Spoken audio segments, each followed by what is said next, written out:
21 के होली में कमाल को दसन यार का फराक लाल लाल को दसन 21 के होली में कमाल को दसन यार का फराक लाल लाल को दसन 21 के होली में कमाल को दसन यार का फराक लाल लाल को दसन बोली बोली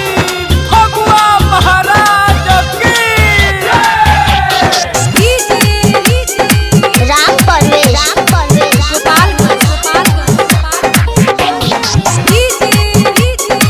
राम परवेश अरे 5 साल बाद आइल बिया होली में रंगवा गुलाल खूब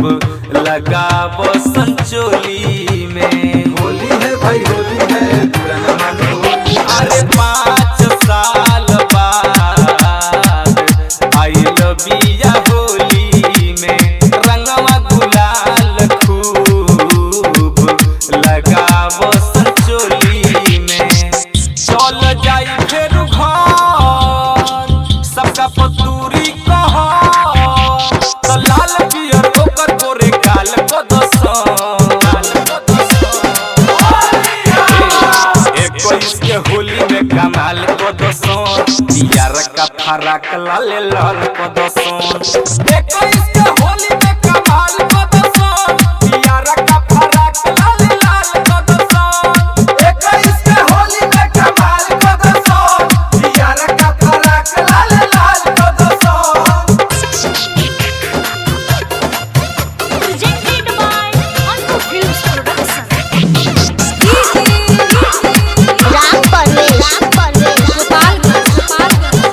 अरे हरिहर रंग डालो सन पियर ड्रेस पर ऐठत बिया पिया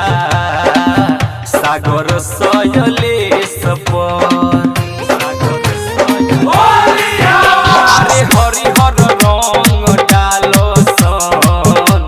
पियर ड्रेस पर ऐठत बिया पिया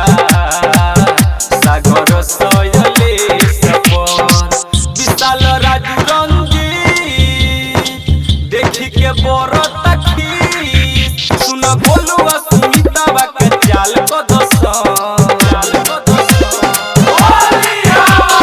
21 के होली में कमाल को दसन यार का फराक लाल लाल को दसन 21 के होली